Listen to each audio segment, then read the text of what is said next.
Hey guys, welcome back to another episode of the Music Den. I'm your host, Armando Venditti. Hoping you guys are having a great day. And above all else, that you're indeed looking after yourselves and one another, and that you didn't stay up late at a rock concert being accosted by a whacked out, drunk patron. Anyway, moving on. How you doing, Ken? I'm doing fine, Armando. That's good. That's good.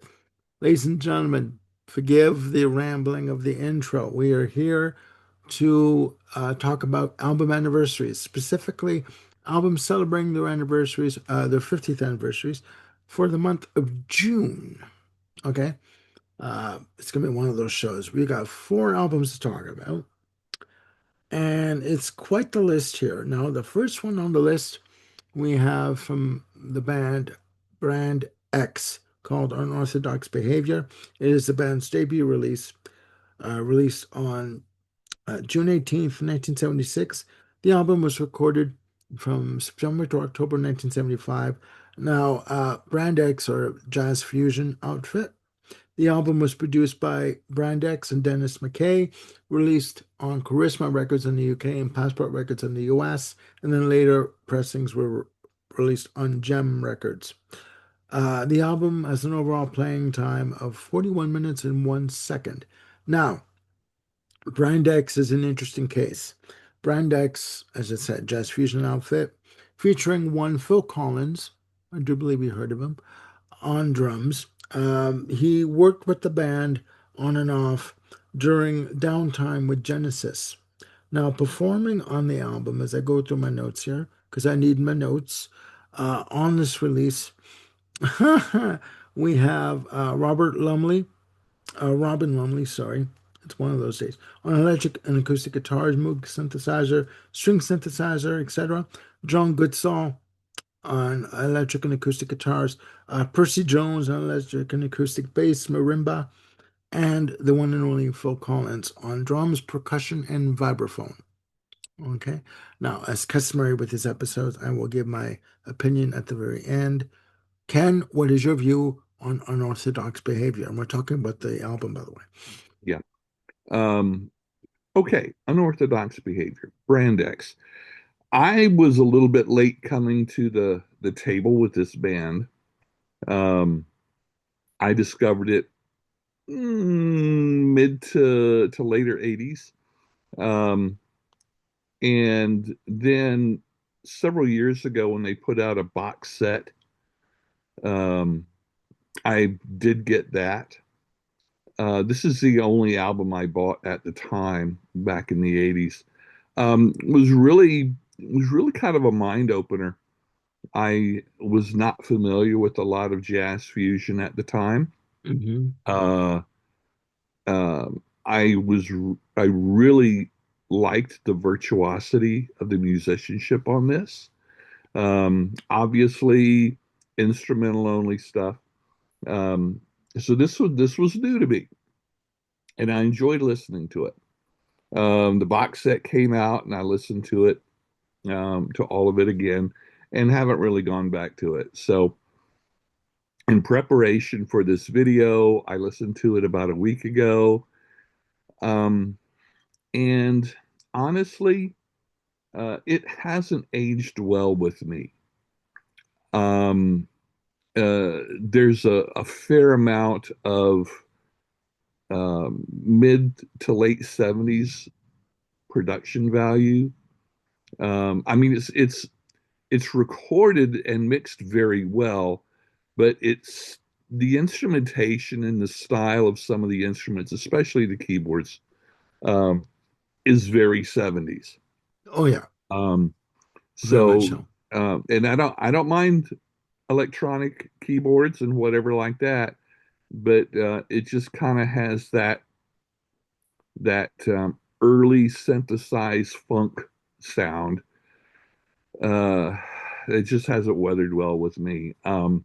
Also, I think for me, as I get older and more Yes. curmudgeony, I Curmudgeon. tend, I think sometimes I tend to lean a little bit more towards the melodic. rather than and the term I've been using lately is frantic. Um, for instance, in guitar, I like more melodic stuff. The example I use is David Gilmour as opposed to Eddie Van Eddie Halen. Van Halen. Yeah, shredding doesn't impress me these days as far as guitar. Hmm. Keyboards, yeah, more so.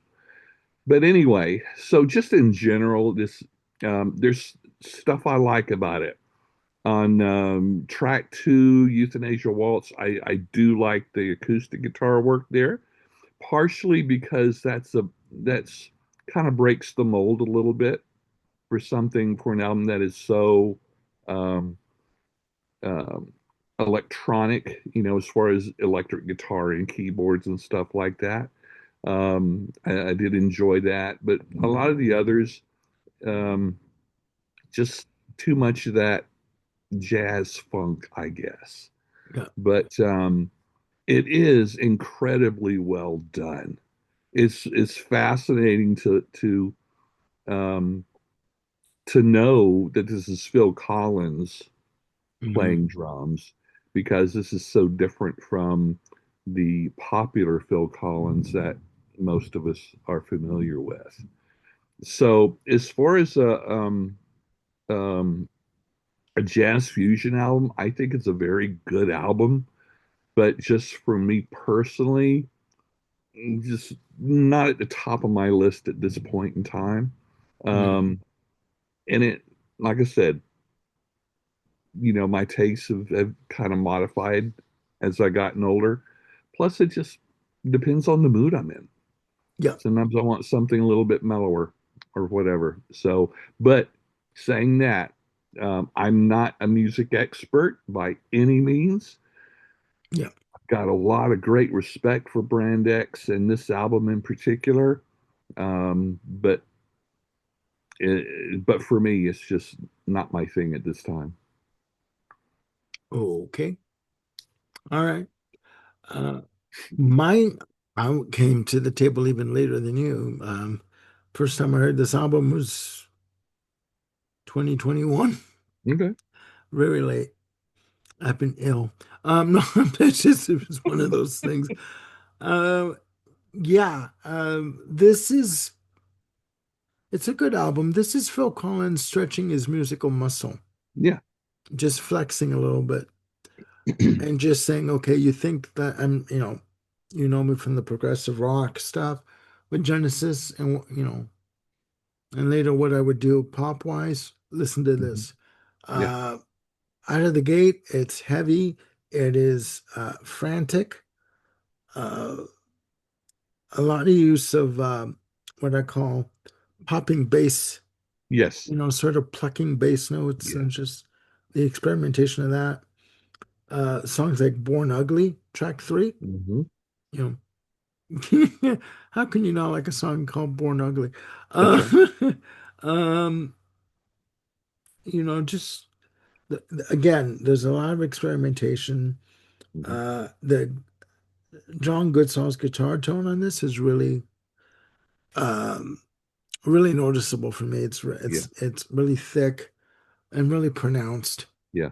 Um, but it is good. It is good. Have I listened to all the albums? No. I do believe that Phil Collins appeared on the next album, A Rock and Roll. Uh, but yeah, I mean, I have this album. A big surprise I bought it. Um, I haven't listened to it much, but what I do know of it and what I have listened to, especially for this episode, I like. Yeah. I like. Um, yeah, this is not Phil Collins a la Genesis at the time. This is not Lamb Lies Down on Broadway or Firth the Fifth, Yeah. or and it's interesting. Um, he recorded this at the same time they were working on music for Trick of the Tail. So if you listen to any of the songs on here, and then you listen to Los Endos, Yeah. you hear the influence, Yeah. that That's frantic true. pace, that boom boom, the heavy bass, That's true. that feel. So yeah, one bleeds into the other, as Yeah. it were. So, but it is a good album. I'd say out Yeah. of all of them, I like this the most. Out of all the Brand X. All right, ladies and gentlemen, we must carry on. We have one Rod Stewart. And that look on your face says it all. Uh, with the album A Night on the Town, released June 18th, 1976. It is his seventh release, recorded between December 75 and April 76, released through Riva Records in the UK. Also, Riva Records would be the home of John Cougar Mellencamp in his early part of his career, and released through Warner Brothers Records in North America and other territories, reaching, excuse me, number two in the US, number one in the UK, number one in Canada.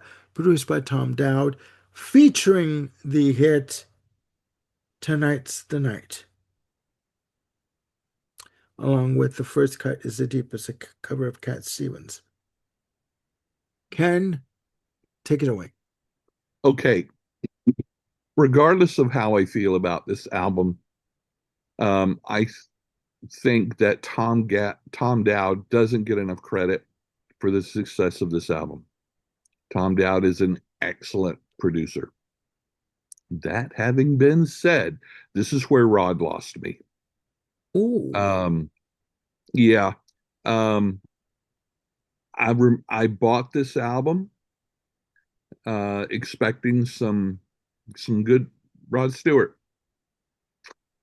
I and didn't what get it. I was going to say, what did you get? I didn't get it. And what did you Um, get? Well, what did you get? We'll put it that way. um, and oh Such a my shame. gosh, at the time, Tonight's the Night was played so much on the radio. Um, Even if I liked the song, it was still played too much. I and I do believe this is the first time I ever heard the song First Cut is the Deepest because I wasn't a Cat Stevens fan at the time. Um, so this was, the first cover I heard of that, and it's like, okay, well, that's kind of decent. The song that stands out for me on this album most is "The Killing of Georgie." Part one and Um, two. Yeah, yeah, yeah. I really do like it. It gives me um, Walk on the Wild Side vibes. I kind of get that. Yeah, Yeah, yeah. When you say that, yeah. yeah, because if no other reason, not just subject matter, but at some point, they're singing do do do do do do do, in certain parts of it, Do do do do. or something like Yes. No, you had to finish it on the end there. Do do that. do That's do true. do. It's That's like, true. sorry, Yeah, complete the sentence. Um, we're off script. So okay, Nothing new there. there we go. There are side B. They got it split between the slow side and the The fast fast side. side. Yeah. The fast side, you've got the Ball Trap, Big Bayou, the Wild Side of Life. All have the elements of the old Rod. That particular style, and he did write those songs, so it's got all of that, but it's like a watered down version of old Rod. Okay. There was the elements are there, but it just didn't have um, the songs are for me are quite forgetful. Maybe it's because they sound so much alike. Yeah. Because I like the old, Atlantic Rod Stewart albums and Atlantic label Stewart albums. Um, so yeah, this is where he lost me, Mhm. and then going from here to, do you think I'm sexy and all of the hot, it's like no, Yeah. no, I don't like Disco Rod. Oh, I know. Um, Oh, I know. so, but yeah, it sold bucket loads. Oh, I know. I know. So that just is another example of when artists many artists become, hugely successful at that point, they lose me. So, you know, Well, yeah. I mean, for me, just a side note with Atlantic Crossing, when he started doing covers like that early in your career, like Atlantic Crossing was his first release for Warner Brothers. yeah, And when you start doing, I'm sorry, he had been in the business for a while at that point. He had been in the Small Faces. He sang backup for Long John Baldry, produced one of his albums, and I remember him saying, well, everyone knows that John has the taste for the lavender, meaning he's gay, right? But whatever. I mean, that's yeah. Where was that going? My take on this album, ladies and gentlemen. Thank you, trying for screwing me up for the rest of the day. My take on this album: top heavy, front yes, loaded, front loaded. yes, yes. I've always loved Tonight's the Night. Gonna be all right. Um, Salacious French lyrics and all at the end of the track. I've always loved the first cut is the deepest Hmm. as a single. Uh, the Killing of Georgie Part One and Two, I think it is good. Yeah, It's good. It's a good track. Side two, the fast side. Do you remember that song? I forget. I don't want to say it. Nick Lowe. I knew the bride when she used to rock and yeah. roll. Hmm. When I hear those songs on side two, that's what I think. And to me, that he comes across as an overage rocker who lost his rock. So I'm sorry. I'm so I just Yeah. I can't. They're not memorable. The songs are not good. Um, yeah, I mean, he was riding the wave at this point. He could do no wrong at this point. But yeah, there's nothing on side two that I would ever want to listen to again. I'm No. sorry. I just don't get it myself. But this is gonna be a quick show, ladies and gentlemen. Uh, but yeah, this album is front loaded, definitely. The Killing Sure. of Georgia Part One and Two, Yeah. amazing, Yeah. amazing. Yeah. Yeah, do. Like it's like yeah, I do hear when you mentioned uh, Walk on the Wild I'm Side. I outside. I do remember. I do remember. I do hear the references. I get the reference to it, but it's yeah, side two. Oh God. Well, Rod Stewart is always been one of these artists that I ki- I've always associated with covers. I know you mentioned, but even earlier on, um, like I remember on one of the early albums, he did a cover of Elton John's "Country Comfort," and other artists at the time, cover songs, but they just never seemed to be as good as the original. Yeah. Here, I think First Cut is the deepest as far as the Rod Stewart stuff that I've heard is I think his best cover. Oh yeah. And then I to find mean, out that 40 years later he does nothing but cover albums. When he's releasing what, three or four albums of classics or whatever they call them. yeah, It's like, oh, that's a case of the that catalog, yeah. that's a case of flogging the horse.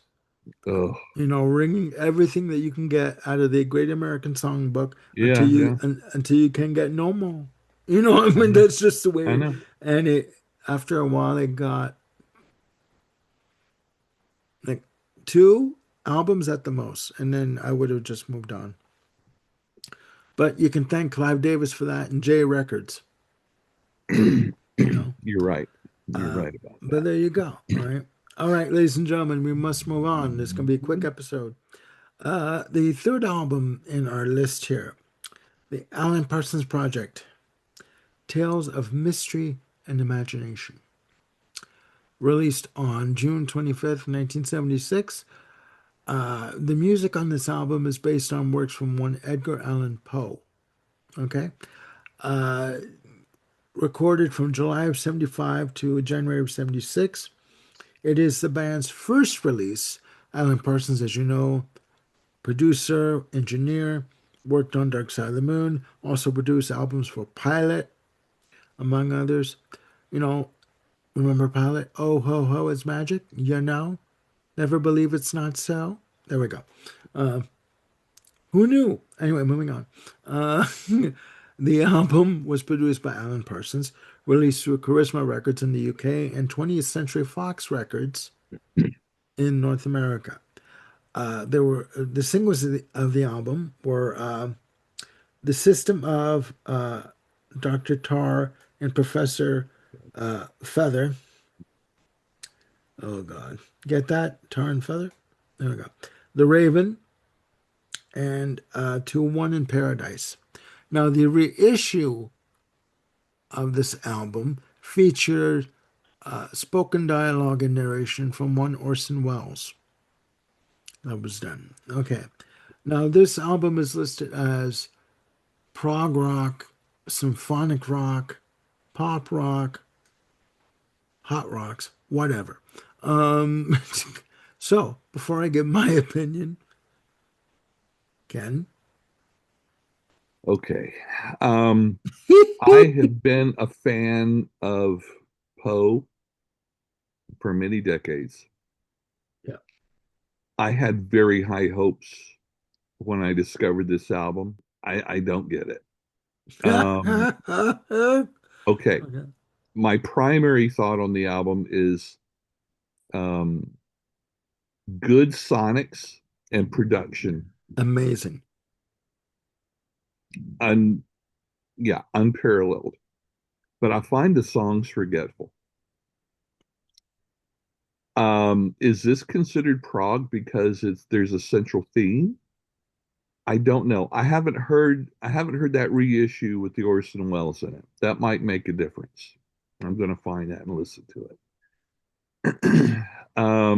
Please But do. yeah, to me it's and I find on X, there's really a lot of love out there for Alan Parsons albums. Um, there's all these big reissues and box sets and Blu-rays coming out with remixes or whatever, but I find it very um, more dad rock than dad rock. Like I said, the Mhm. recording, the musicianship is fine, but I really do find it just kind of non-memorable. Um, it's been a long time since I've heard this, but last week when I listened to it again, what I found was interesting was the suite on here, The Fall of the House of Usher. Yeah. Um, It starts side two. Yeah. yeah, it's got some very interesting moments in it, but I don't get how it fits in with the actual story of The Yeah. Fall of the House of Usher. Hmm. What it represents, because I find the different movements, I don't the elements of the story don't come to mind. And since it's all instrumental, you don't have the lyrical thread to follow. Yeah. And so, like I said, there are really some nice moments, but overall, it's just like, huh? Yeah. Um, I get it. but anyway, it's yeah, I don't know why people consider Alan Parsons Project prog, um, because I I I have again I haven't listened to all the albums, so but what I have listened to, I don't find much of those typical prog elements in it. Yeah, I know. But, but then at this time in 2026, there's so many different subgenres of prog. Yeah. The Yeah. term almost doesn't mean anything anymore. But I get anyway, it. I just didn't find any meat in this album to really sink my teeth into. And as far as Alan Parsons, the other singles off the other albums, they never really done anything for me either. They're just kind of soft. Ooh, okay. All right. Okay. I won't say soft what. I'll just say soft. Okay. Kendra snorted, ladies and gentlemen. Okay, okay. Okay. Yeah. The yeah, this is based on the works of Edgar Allan Poe. You know, The Raven, Nevermore, kind of, you know what I mean? The one track that does stick out to me is the Cask of Amontillado. Where the so-called friend encases another Mhm, individual mhm. in a wall in his basement. And he's asking him, why are you doing this? And he basically says, because I want to. Have a good Yeah, life. Goodbye, yeah, you're dead. The, Track three, The Telltale Heart, with vocals from Arthur Brown, The Fabulous Word of Arthur Brown. right, right. No, they don't do a shit. They don't do shit all for me. Okay. It's I do have this album. I did buy it because big surprise. I did buy it because I found the subject matter, the fact that they would take the works of Edgar Allan Poe and put music to it. Sign me up. Yeah, Let's yeah. try it out. I lost my library card after I got signed up. I haven't really listened to it ever since. And the only track that really stands out to me again is the Cask of Amontillado Yeah. because I'll agree with that. Yeah. it's got a nice melody to it. Yeah. Even though he's saying part of you dies each passing day, with each passing day, it's like, why are you doing this? Because I can. It's just like, and no one's gonna find you, Yeah. right? And it's like, okay, whatever. Yeah. So yeah, and it's got to be said at this point in time, every rock band that had progressive rock leanings put out an album of a conceptual matter, one or the other, Mhm. and Alan Parsons was no different, No. you know. Now, if you really want to do a prog album based on an author's works, Yeah, do it on Lovecraft. Oh my gosh. yeah. Now um there's some gold to be mined, from the madness of Lovecraft stories. Oh yeah. I You hear. know, Oh yeah. if it's really done prog, but anyway, I'm sorry, I didn't mean to interrupt you. No, no, no, no, no. You're fine. You're fine. You're doing wonderfully, my dear boy. The last album on our list, the fourth album, let's have a little bit of Canadian contingent, shall we? Oh, yeah, Gordon Lightfoot you betcha. with Summertime Dream, released in June of 1976. The exact date is not known. His 11th release for Reprise Records, recorded from December of 1975 to January of 1976.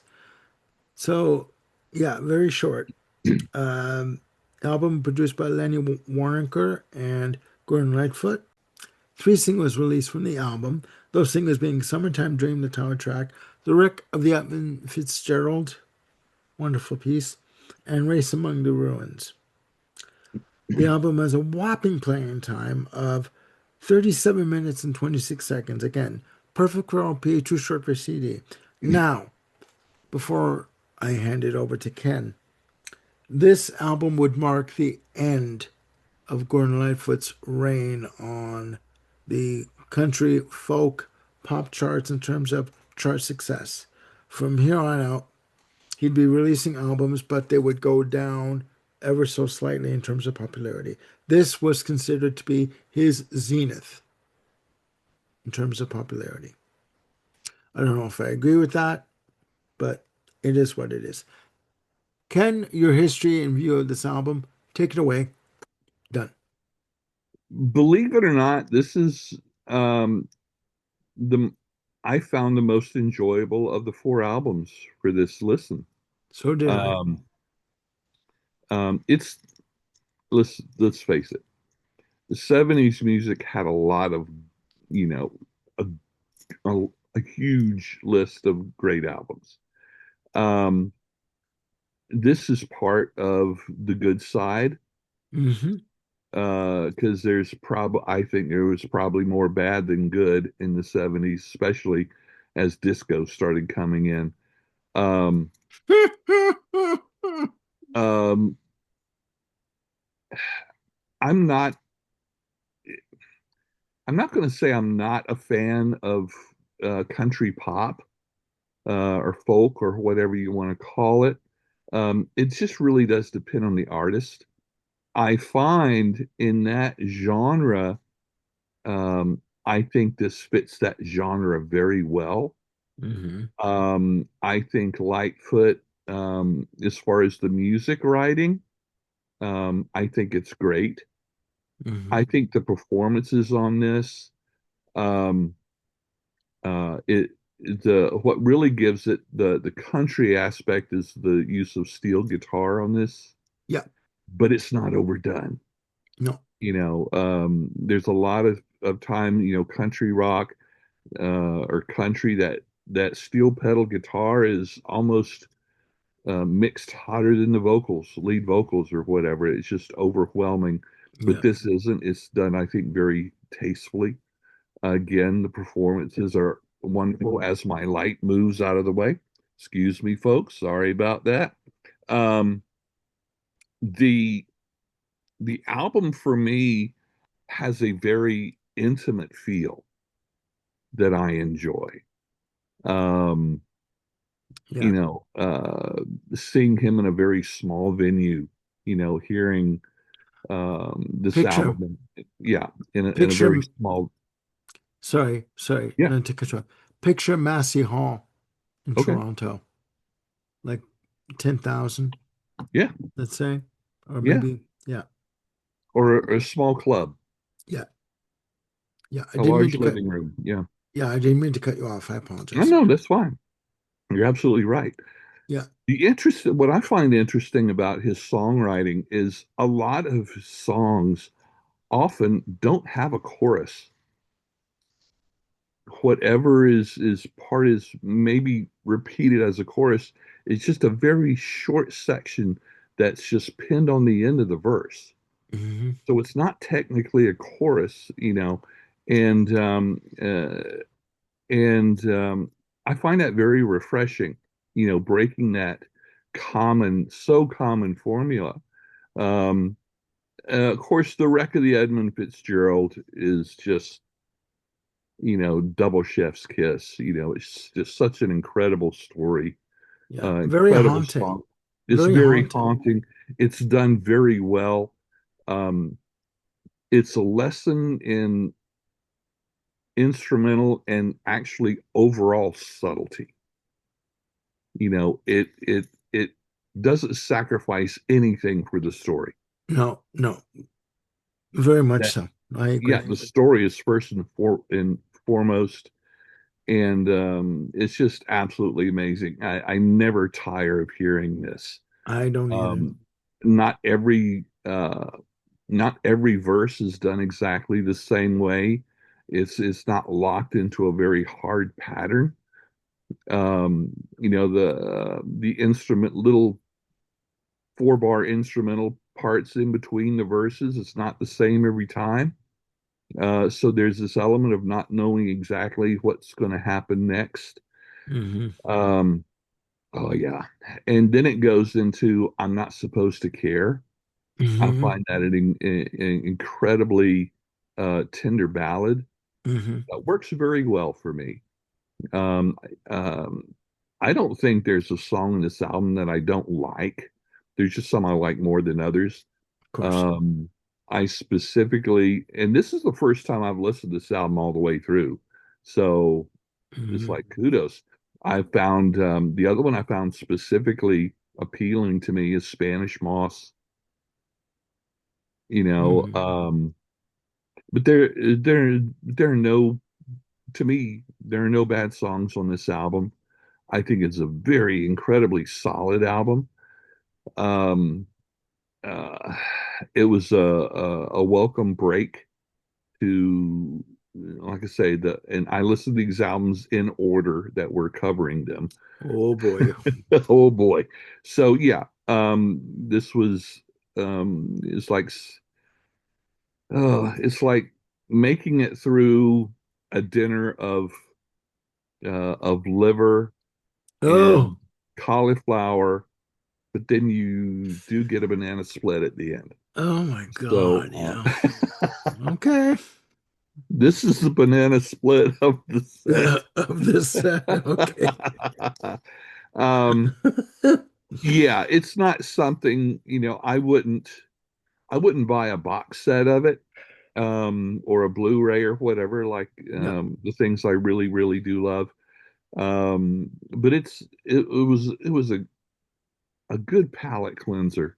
Yeah. It's something I haven't listened to the likes of um, in a long time, and I Yes. really, really did enjoy it. It reminds me of the because I'm not familiar with the overall history of music in Canada, Mm. and so I don't know if Southern rock folk is big there Yeah. as a genre. Um, I I wouldn't say big, but Okay, it's there. it's there. Okay. Yeah. No. Okay. Hmm. Okay. Thank you for that. Yeah, good album. Um, what Ken said. Um, Goodbye, folks. I to me, when I hear this album, I haven't listened to it in a while, and I have it. I went out and I bought Bob all of the Gordon Lightfoot 70s Mm, releases. Uh, I mean, this was the capper to some great albums. I mean, prior to this, you had Sundown, uh, you had Summer Side of Life, you had Old Dan's Records. yeah, Uh, if you could read my mind from 70, and plus you had the United Artists years prior. yeah. But when I hear this album, to me, this is a winter album for some reason. Okay. I don't know why. Well, I do know why. Sorry, it's the record of the Edmund Fitzgerald. It's just got that hauntingly cold winters or cold fall eve, cold autumn eve kind of feel Yeah, to it. good point. With you know that wonderful guitar figure You, that they play, and the haunting vocal that comes in and talking about the story about the Emmett Fitzgerald. And guys, if you don't know about it, look it up online. There's a whole page about it. Very haunting, very telling. The whole album is good. Uh, other songs for me, I'm not supposed to care. I do it again. Uh, Protocol, Never Too Close. Great, great songs. Race Among the Ruins. He just had a way of wrapping you into his and wrapping himself around your story and just pulling you into his stories. that's right. And before you knew it, it was like, what the hell am I listening to here? You know, but it is a great album. The the 1999 edition of this album on CD had an additional 11th track called Betty Called Me In. 2 minutes and 39 seconds. Now, the only one, like, I did listen to this on YouTube. The only version of this track, Betty Called Me In, I could find was a demo version. Stick with the 10-track version, okay? There's also a 4 disc set called Songbook of Gordon Lightfoot, which you see from the graphic up there. Get it if you're a Gordon Lightfoot fan, or if you want to get Okay. into some of his album tracks and B-sides. Get Songbook. It is amazing. I was going to say wonderful, but it's amazing. It's amazing. Yeah, this album, would mark the end of his reign, as it were, in terms of popularity on the charts. But it's not. It's not that albums like Endless Wire that would come after is less in quality. It's just this is where his sort of reign on the charts ended. Yeah. And I mean, he would release many albums throughout the, in 70s and into the 80s. Um, but these albums in the 70s up to 76, up to Seven Time Dream, were considered to be the zenith and pinnacle of his Hmm. uh, creative creative output. Sorry, it's one of those Yeah. days. But yeah, Spanish Moss again, just to go back for a sec, is another good track. Uh, you know, Too Many Clues in This Room, Hmm. another good track that ends off the album. Also, The House You Live In. Hmm. And all these songs are like 2 minutes and change, Yeah. 3 minutes and change. But he could spin a story in those 2 minutes and change like no one's business. Yeah. Okay, okay. Um, but that was Gordon Lightfoot, Yeah. and A master. he was a master at telling stories. And Bob Dylan has gone on record as saying that there has not been one song that Gordon Lightfoot has written and recorded that he doesn't like. All right. There you have it, ladies and gentlemen. Album anniversaries, albums that are celebrating their 50th anniversary, these four releases. Please put down in the comments below your opinion of these albums, your history with these albums. Maybe we missed something. Maybe there's just something there in the fabric of these songs that we didn't get, Yeah. or we're missing a couple of strands of fabric in order to get the full picture of these songs. In this, Ken's thinking something else. Okay, there we go. But ladies and gentlemen, again, we are not music experts. We're just bringing you what we know about music and what we like and what we, I guess, really don't like. Uh, you know, Island persons. But again, please put your comments down below. I want to thank Ken for joining me on this adventure. We're going to be coming back with albums that are celebrating the 40th anniversary. We are also going to be doing, I'm going to flog the shit out of this. We're going to be doing Outlaws and Heroes. We have yet to hear back from Bill Schuster about when we're going to do it. He sent us a list of albums that he's going to talk about. So we're just going to wait to hear from him. And I'm going to be doing, and depending on when I can get it done, I'm going to be doing an album ranking on the Killers from Las Vegas, Nevada. Okay. Fronted by one Brendan Flowers. You know, I've always liked their work. And yeah, that's coming up.